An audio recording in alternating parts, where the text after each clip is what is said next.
Okay, time to see what is going to be the highlight for today.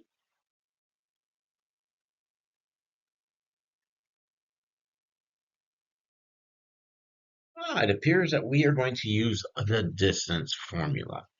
Now, before we were just finding the length of line segments, and it was also really easy because, well, we were basically looking at like a number line. We're going to be in two-dimensional space today. So each point is located using an x, y coordinate. So the first point will be x1, y1. The second point will be x2, y2. And we're going to find the distance between those points. All right, so every point on the coordinate plane has an x coordinate and a y coordinate. All right, so that's what the first point, the second point will look like. We're going to do not one, not two, but three examples using the same sheet of graph paper to find the distance between 2 points. Is that exciting?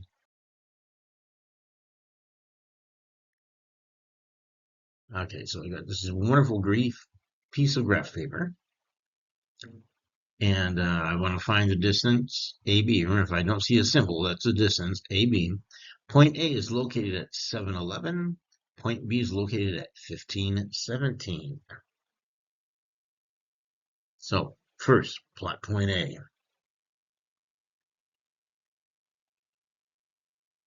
All right, notice I plotted point A where it lines up with 7 for the x coordinate, 11 for the y coordinate. Time to plot point B.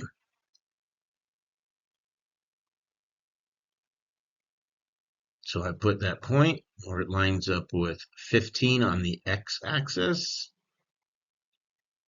17 on the y-axis. Notice after I put the points, I actually label them with letters, otherwise I'm not going to know which point is which.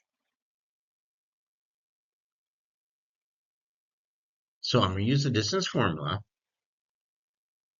and I'm going to substitute the correct value. So distance is equal to the square root of, and I've got the quantity x2 minus x1 squared. I've got the quantity y2 minus y1 squared with a plus in the middle. Okay, so what is x number 2? Well, the x coordinate of the second point is 15. Subtract x number 1. The x coordinate of the first point, 7. y2, the y coordinate of the second point is 17. y1, the y coordinate of the first point is 11.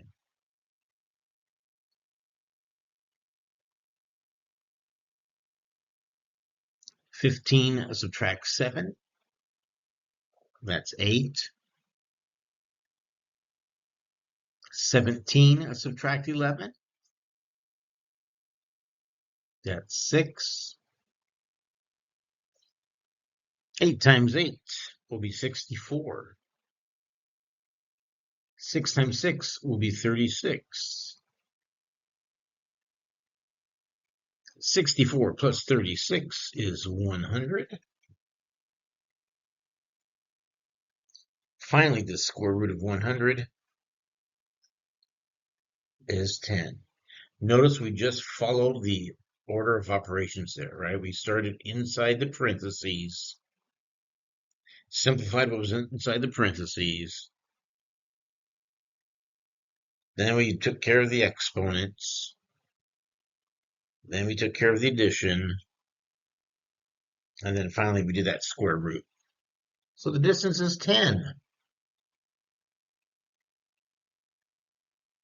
Now, one thing you're going to notice on the graph in the PowerPoint, I do not have the horizontal axis labeled as X. I don't have the vertical axis labeled as Y. You should always be in the habit of labeling those, and my apologies. The image I grabbed does not have those. Okay, so let's find DE. Ooh, some negative numbers come into play. This will be fascinating.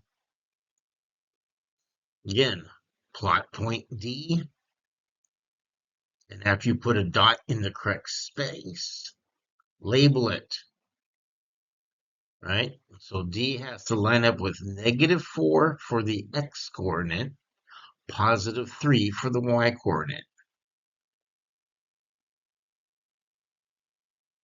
Plot point E. It's going to line up with 1 for X, -9 for Y.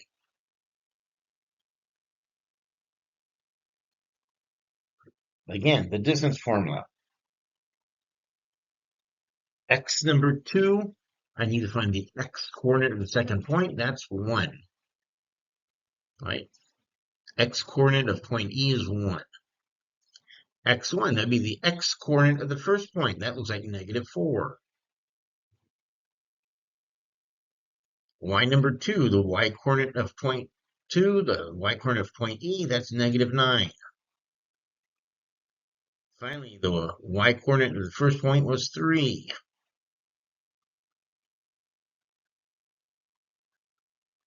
Order of operations tells me that I better start inside the parentheses.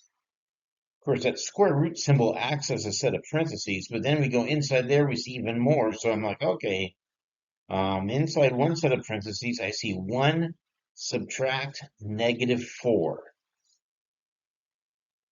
What is 1 subtract -4?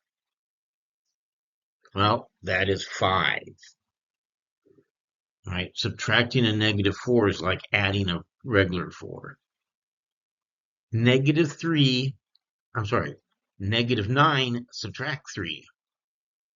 What is -9 subtract 3? Well, that's going to come out as -12. All right.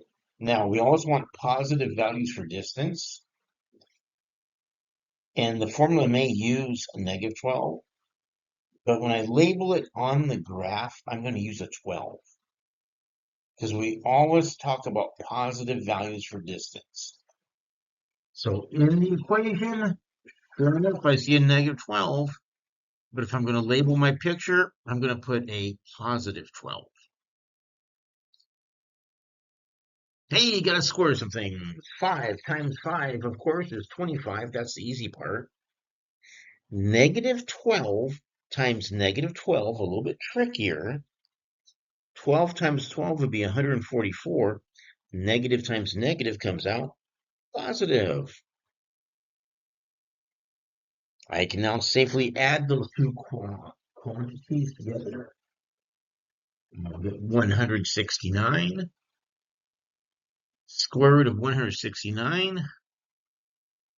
Probably don't have this one memorized. This might be a good time to use a calculator. Okay, that's 13. So that's our distance.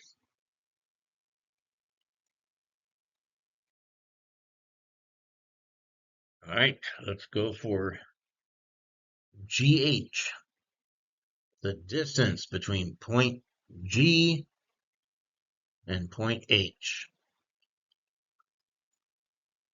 Try this one on your own, which means you might want to just hit the pause button on the video,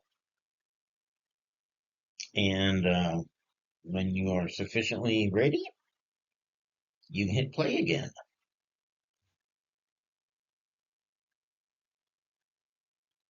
Have you hit the pause button yet? I'm waiting.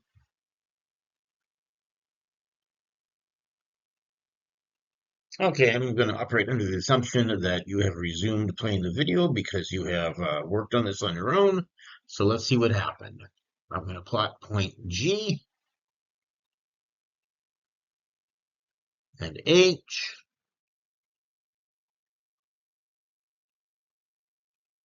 Now I do some calculations. I get square root of 80. Now, if you use a calculator, you get a really interesting decimal for a number that's less than 9. Of course, if we're in geometry, we took algebra last year, and I'm hoping you remember how to simplify a square root.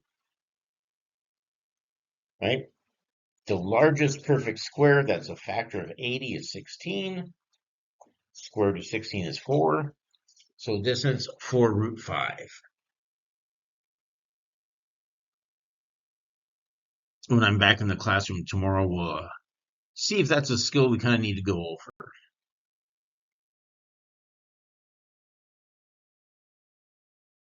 right? So if you're in a situation where you're like, hey, um, I can probably figure it out just by making a graph and plotting points, but sometimes the numbers are just awkward, right? The numbers are just so large. You say, hey, I don't have a piece of graph paper that large. Or sometimes the numbers can be really awkward fractions or decimals. In that case, we might just use the distance formula without graphing the points, right? So here's an example. I want to find the distance from point M to point N, and I don't want a piece of graph paper that's going to accommodate that.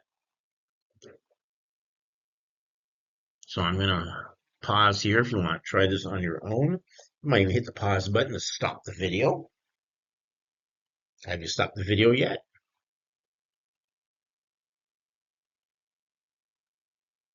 I'm going to continue now, assuming that you stopped the video, worked on this, and found an answer, and you just want to check now, right? Plug in the values to the distance formula. Like, oh, hey, these numbers turn out pretty small. 8 times 8, 64. 15 times 15, 225. Add those together, 289. And the square root of 289, oh, thank goodness it comes out to be just plain old 17.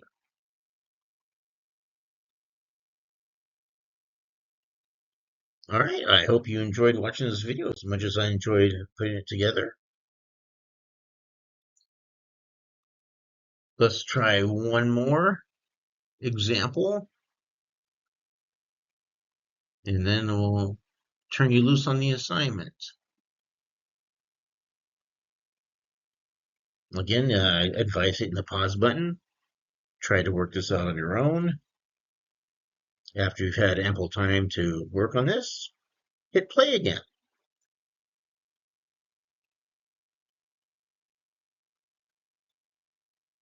I'm assuming that you worked on this and hit the play button again, so let's see what's going on.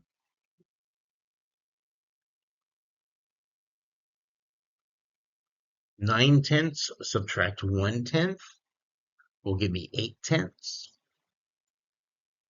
11/15 subtract 2/15 will give me 9/15. And I'm like, hey, I don't want to do 8 times 8 over 10 times 10, so I'm going to reduce these fractions first. 8 over 10, both numbers are even. I can divide each number by 2. 8 divided by 2 created that 4. 10 divided by 2 was 5. And then for 9 over 15, those are each divisible by 3. 9 divided by 3 is 3. 15 divided by 3 is 5. I can now square those. 4 times 4 is 16. 5 times 5 is 25. 3 times 3 is 9. 5 times 5 is 25. We're lucky there's a common denominator. So we know the denominator, the number on the bottom, is going to be 25. Let's just add the numerators. 16 plus 9 makes 25. Oh, I can simplify that before I take the square root. 25 over 25 is just 1. Of course, the square root of 1 is 1. Time for some independent work with a worksheet.